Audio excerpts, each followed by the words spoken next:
Hey Tripticon, how you doing? For $1, I'll suck your dick. Ugh. Wait, isn't the line supposed to be 50 cents, not $1? Hey, zoom in on this. When you have that in your mouth, you can command more money. Let's just go to the review.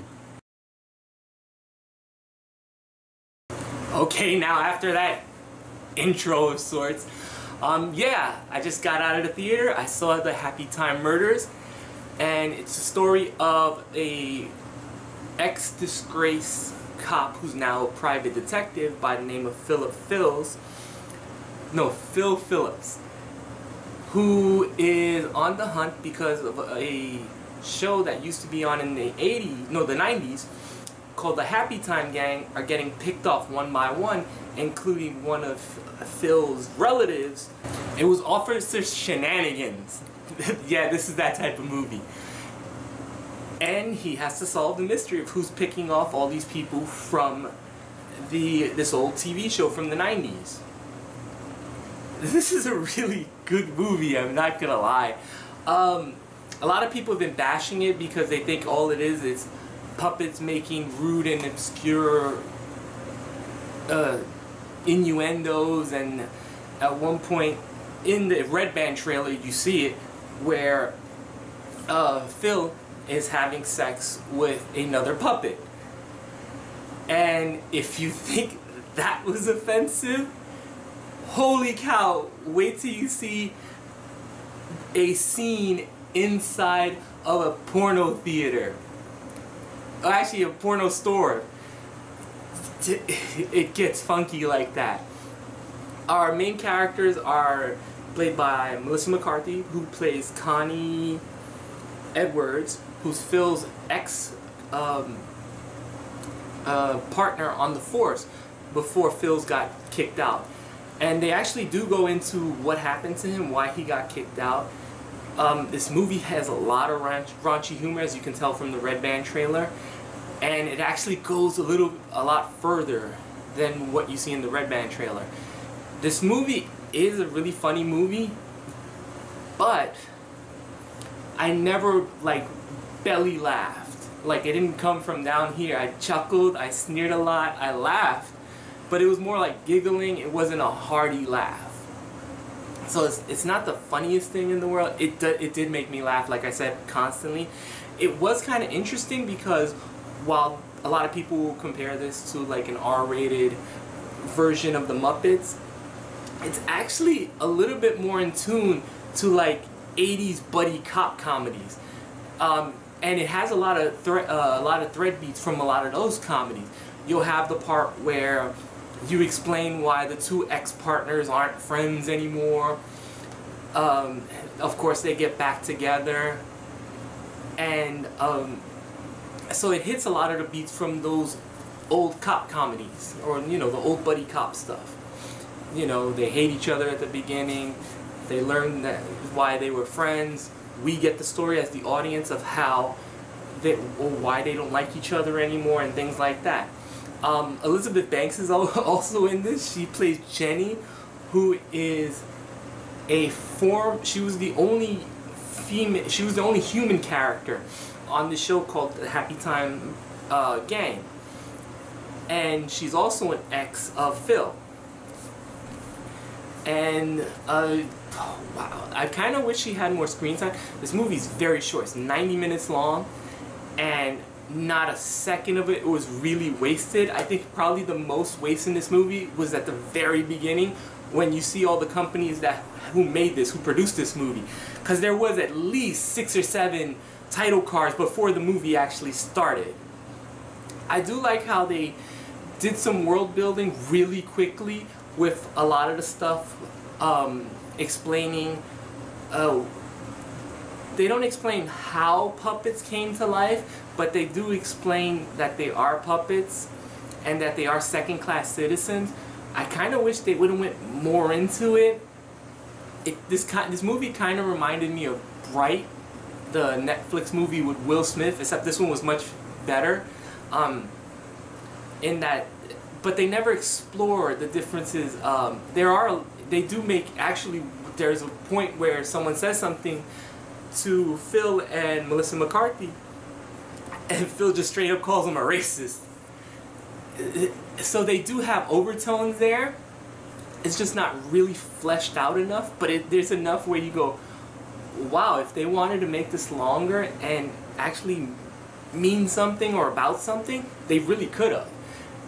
There's also an underdeveloped idea about this whole sugar, how it's the puppet version of like crack. It's never explained why. We just know it is, and there's something that could have been. There's a lot of things you could have added to this movie. It would have made it a little bit longer, but the movie flew by. I never looked at my watch once. I was never bored. I actually got intrigued with the story. Like when they show the backstory of Phil and why he got kicked out of the Los Angeles Police Department, I was like, oh, that's actually a pretty good story beat. And it was very serious. There were a couple of moments where it actually had like a little bit of feeling. It had heart to it too. Especially when we get to the part with the secretary, Bubbles, played by Maya Rudolph. Yeah, she's in this movie. It's really kind of sweet at moments. Melissa McCarthy can be hit or miss in her movies. I didn't like Life of the Party. Anytime she does a movie that's directed by her husband, it's usually not very good. I did like I Spy. I think she was really good and she played to her strengths in that movie. And in this one, she was really funny. And Ghostbusters was terrible. And it never felt like she was riffing. There were a couple of times where it was like, was that an ad-lib? But alright, we'll let it go. This movie is surprisingly shot very well, because the even though they were working with limitations, because you had to realize that the whole puppet wasn't there most of the time, so they had to be creative with their angles, but they were creative enough where it didn't annoy me or bother me, but I did notice it that, you know, half the time you're not seeing most of the puppet. You can tell there's going to be a lot of green screen in this, and if you do watch the movie, stay until after the credits, because during the credits they show a montage of how they made this movie. It kind of felt like the Leica films, you know, the people who made Coraline, Kubo and the Two Strings, the Box Trolls, and Paranorman. They'll show you like the making of it at the end, and it's actually kind of good. Actually, there's a really good joke between Phil and I believe her name was Sarah White, the female puppet who he bangs, and that scene is still funny. The FBI agent played by Joel McHale. I kind of wish he got more to do. He kind of filled in the role from, if we're going back to the 80s cop comedy of the Disapproving Sergeant, except he worked for a completely different agency. And there's a really silly running joke with him. It says that goes, "Asshole say what? Or dummy say what?" You know.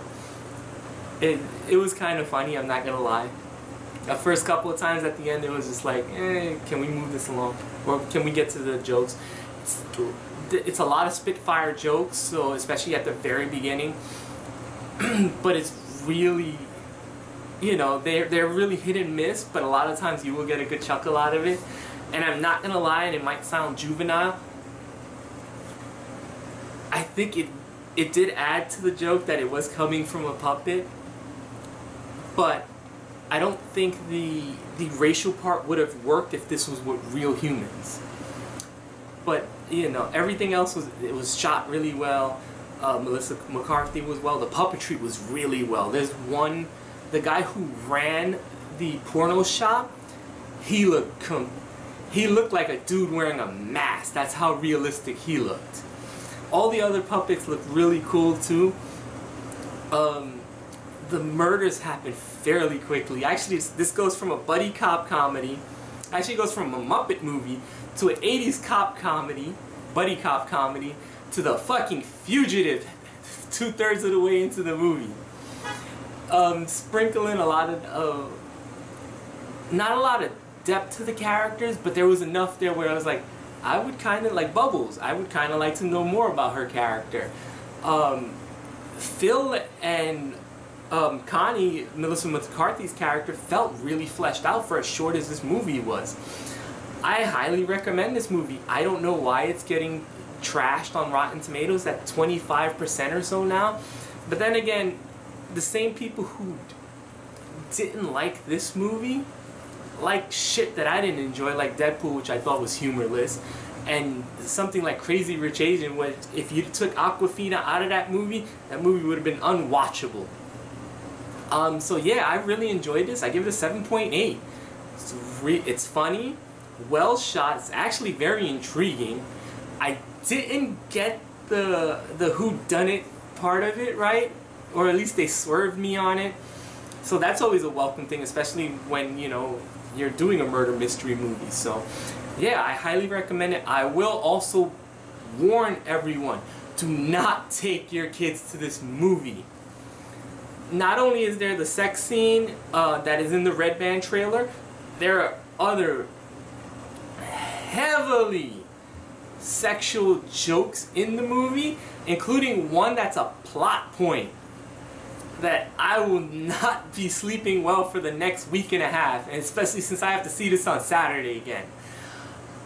So be very, if you know your kid is going to be able to handle the movie, you know your kid better than I know your kid, but be careful.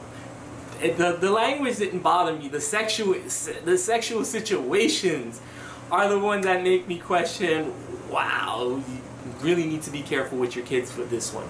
Yeah, but 7.8, I love the Happytime Murder. I'm going to watch it again this Saturday.